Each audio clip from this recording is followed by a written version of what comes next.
Having received money from Jennifer, I pick up the steaks at the front door. However, there are only 3 wrapped steaks. While wondering why is that, I go to the dining room and say, "Jennifer, it seems like the count is off. There are only 3 wrapped steaks." Jennifer says, "There's no mistake. Did you intend for Nancy to eat even though she's less than a daughter-in-law? She's just standing there wearing an apron and not doing anything. What a presumptuous girl." A small "ew" slips out from me, which gets drowned out by John's voice saying, "Wow, this looks delicious." The story goes back to when we were newlyweds. My husband John and I, Nancy, were living happily and harmoniously every day. There was only one issue. John always wants to go back to his family home in the neighborhood every weekend.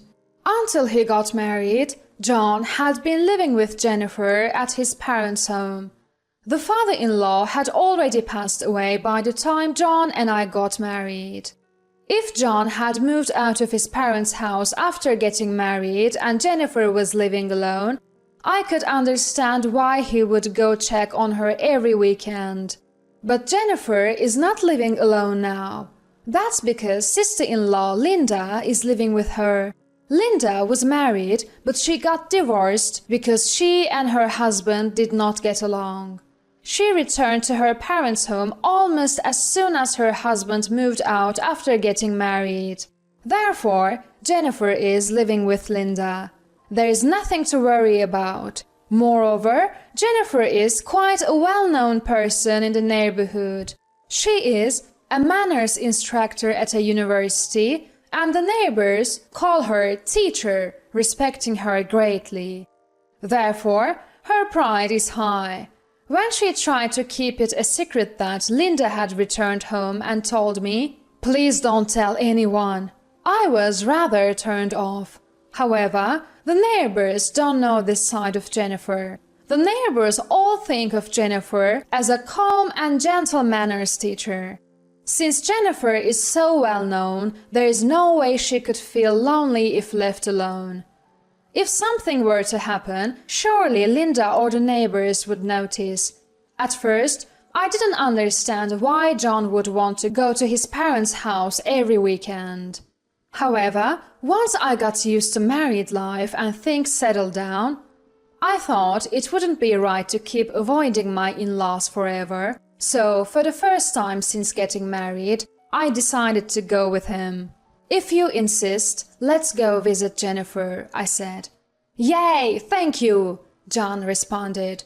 I started to worry if John was too dependent on Jennifer, but bigger issues awaited me at my in-laws' home. The first thing that greeted me when I arrived was Jennifer's sarcastic comment, "You didn't even bring an apron?"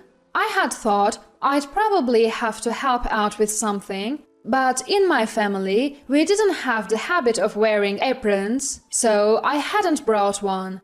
"I'm sorry," I apologized. Jennifer, looking exasperated, handed me an apron and said, "I can't have you coming here thinking you're just a guest." I was in a rush to help out, but Jennifer wouldn't instruct me on what to do. As I wandered around the house, looking for something to help with, Jennifer tapped my shoulder and said, "Hey." It was quite a strong tap, and when I turned around, she yelled at me, "Even if this is your in-law's house, looking around someone else's home is extremely rude." I completely shrank back and apologized, saying, I'm sorry." But Jennifer was not forgiving. "Stop wandering around and do something," she told me. I reached for the dishes that had piled up in the kitchen.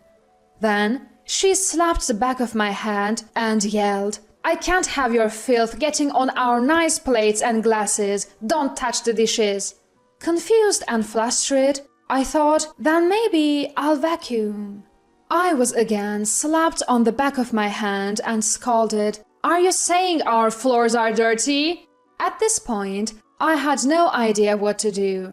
Standing there dumbfounded, I was endlessly criticized by Jennifer. "What are you spacing out for? You're such a useless daughter-in-law."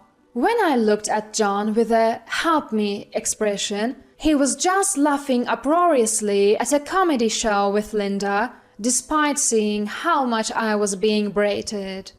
In the end, my first visit to my in-laws concluded with unceasing harassment from Jennifer, leaving me so drained that I couldn't even eat dinner that night.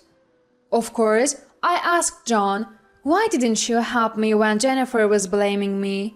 John nonchalantly replied, "Mom just wants to give you a hard time for now. It's a phase newlyweds go through. It will pass soon," showing no intention to help. Despite this, John still wanted to visit his parents' home. Since I didn't want to see Jennifer anymore, I said, "Just go by yourself." John said, "All right," and happily started going back to his parents' home alone on weekends.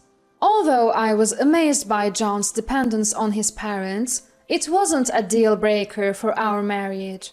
After a few months of this, John told me, "You should visit our home at least once a month. Mom is concerned about you." Certainly, since I married John, Jennifer has become my family. I can't avoid her just because I find her difficult. So, I decided to gather my courage and go. John told me, "Mom is probably tired of harassing you by now." But that was a complete misunderstanding. This time, I took an apron, but Jennifer still wouldn't let me help with chores. Instead, she yelled, "Help out! You're not a guest!" And again, John didn't defend me, and he was engrossed in some movie with Linda. Regretting my decision to come, I heard Jennifer say, "Let's order steak for lunch." John and Linda were delighted by those words. John said that the steak restaurant Jennifer wanted to order from was quite upscale and delicious. While Jennifer was placing the order, I was looking forward to the steak as well. After a while, the doorbell rang. "At least go and receive the order. You're so thoughtless," I was told angrily by Jennifer as she handed me the money. I went to the front door and received the steaks. But there were only 3 packaged steaks. Wondering why is that, I went to the dining room and said, "Jennifer, it looks like the count is wrong. There are only 3 packaged steaks." Jennifer responded, "It's not a mistake. Were you planning to eat even though you're less than a wife to my son? You can't do anything. You're just standing there wearing an apron. How brazen." "Ew," was the soft utterance I made. But it was drowned out by John's exclamation, "Wow, this looks delicious." Despite there being only 3 packaged steaks, Linda and even John started eating without any consideration for me. As I felt a deep shock, as if being stabbed through the heart, Jennifer was looking at me with a smirking face and said, "Delicious, isn't it?" as she ate a slice of steak. For the first time, I knew the sadness of being unable to eat while everyone else was eating. On top of that, my stomach growled loudly, causing Linda to burst into laughter. "Oh, poor Nancy! But if you are less than John's wife, it can't be helped," Linda said. She continued to pity me. "How sad, unable to eat such a delicious steak. How sad to be so useless as John's wife." I felt utterly miserable. Once the 3 of them had finished their steaks, Jennifer then told me, "Now go deliver the key that the delivery person dropped." Apparently, it's a long holiday, and the steak restaurant is very busy. They had asked if the dropped key could be delivered directly. I took the dropped key, got into the car, and began to drive. I felt like crying from the sadness, but I held back my tears and focused on driving. I shouldn't go to my in-laws' house anymore, telling myself that it was as simple as that. I delivered the key that the delivery person had dropped to the steak restaurant. When I walked in, it seemed close to closing time, as there were hardly any customers. "Welcome," called out the cheerful Chef Richard, to whom I said, "Here, this is the dropped key," and I handed it over. Richard, who looked like a kind person, smiled and asked, "Did you enjoy the steak?" At that moment, I didn't know what to say. I didn't want to say it was delicious when I hadn't even eaten it. I opened my mouth to say something, but couldn't. Sensing something was wrong, even Chef's wife Karen asked, "What's the matter?" As I tried to speak, tears started to flow, and Richard said, "Just sit down there," prompting me to take a seat. Karen offered me a towel. Touched by the kindness of Richard and Karen, I said through my tears, "The truth is, I'm less than John's wife, so I couldn't eat the steak. I'm sorry." My desperate words seemed to surprise both Richard and Karen. Richard said, "You're Nancy, right? The wife of the teacher's son, John. I thought you, the teacher, and the John had eaten the steak." Upon hearing this, I first shared the news that Linda had moved back home. I also mentioned that Jennifer was embarrassed by Linda moving back and was trying to keep it a secret. "I'm sorry. I was actually told to keep this quiet. Please keep it a secret," I said, crying. Richard and Karen looked at each other and nodded. "It's okay, Nancy. Next time you go to your in-laws, order the steak again. Then I'll find a way to help you out." Richard had a stern look on his face, but he smiled gently and said, "Don't worry." For the first time, I felt like I had found an ally. Another week passed, and when the weekend arrived, John suggested, "Let's go to my parents' house." "Sure, Mommy's mean to you, but that's her way of showing affection," he said, trying to make sense of it. Given the promise I had with Richard, I decided to show up at my in-laws' house. There, Jennifer and Linda greeted me with smirks. Linda said, "Did you eat a big breakfast today? It would be embarrassing if your stomach growled again," and laughed. When I weakly replied, "I'm fine," Linda laughed at me as if mocking me. And Jennifer, again not allowing me to help with anything, kept scolding me, "Help out, do something." My head started to hurt every time I visited my in-laws. Lost in thought, wondering if it was stress, Jennifer once again suggested, "Shall we order steak?" She must have gained confidence from the last incident. Glancing at me, she said, "Of course, for the three of us." And I returned a wry smile. Jennifer began to make a call to the steak restaurant, but her expression gradually darkened. She covered the phone and said, "The delivery person suddenly fell ill, so they can't deliver." However, John and Linda still wanted to eat steak, so it was decided to go to the restaurant. Wanting to hide Linda, Jennifer seemed troubled but eventually agreed to be seated in a private room on the second floor. Naturally, I was the one who had to drive. Linda was laid back, but Jennifer, pushing Linda's back, was adamant about not showing Linda to the neighbors, urging her, "Hurry, hurry!" Upon arriving at the steak restaurant, Jennifer told me, "Nancy, wait in the car," and left me there. John and Linda naturally got out of the car and headed into the steak restaurant. I sighed and started scrolling through my phone. Richard had said, "Leave it to me," but what exactly is he planning to do?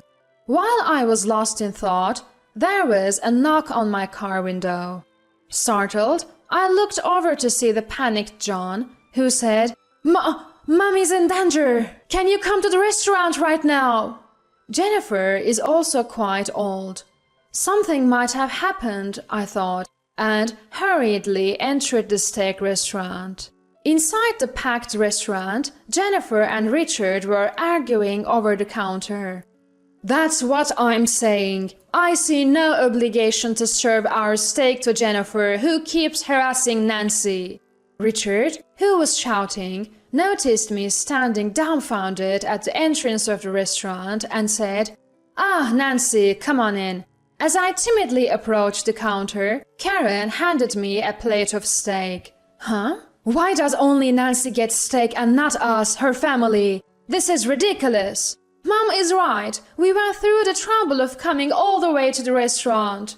Jennifer and Linda created a racket. Richard, with his arms crossed, yelled back, "The fact that you came to the restaurant has nothing to do with it. You ate steak right in front of her, hurting Nancy's feelings.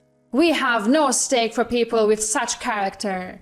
As Richard spoke, some customers also started jeering. "That's right, how dare you say that after what you've done?" Jennifer and Linda left the restaurant with their faces red, leaving behind a bewildered John. I looked at the steak in front of me and asked Richard, "Is this okay?" "Of course," Richard replied. The steak I ate, after thanking him, was so delicious that it brought tears to my eyes. The encouragement from other customers as I ate my steak in tears was also heartwarming. Just as I was about to pay, I realized that I had left my bag in the car. It seemed that Jennifer and her group had taken the car and left. So I told Richard that I'd pay next time. Richard said, "Don't worry about the money," and even arranged a taxi for me to go home. I didn't know how to thank him enough, so I thanked Richard repeatedly. "If you ever need help, come anytime. I'll take care of Jennifer for you." His reassuring smile saved me. After that, I woke up, thanks to Richard's help. I lost all affection for John, who not only failed to help me when I was being harassed, but also left me at the steak restaurant. When I said I want a divorce and presented the divorce papers, John seemed genuinely clueless as to why this was happening. I blamed him for not helping me when Jennifer was harassing me, but John made excuses, saying, "Mom was just lonely because she thought she was losing me." I didn't want to hear such excuses anymore. After a heated argument, we decided to divorce. John moved out and returned to his beloved parents' home. From then on, taking Richard up on his offer of "come whenever you're in trouble," I started working at his steak restaurant. People said, "You're the one who was married to that teacher's son, right?" and told me what had happened to my former in-laws. Apparently, Jennifer had fought with Richard at the steak restaurant, gained a bad reputation, and was now ostracized by her neighbors. Even the existence of the returned John and Linda was exposed, and they seemed to be the talk of the town as, "Maybe something's wrong with that family." For the prideful Jennifer, this must be tough. John and Linda, who were whispered about whenever they walked outside, seemed to have stopped going out much. It felt somewhat relieving to think that Jennifer is probably taking diligent care of almost reclusive John and Linda. I have had enough of marriage. I'm working here to repay Richard's kindness, but eventually I plan to become a full-time employee somewhere and enjoy life on my own.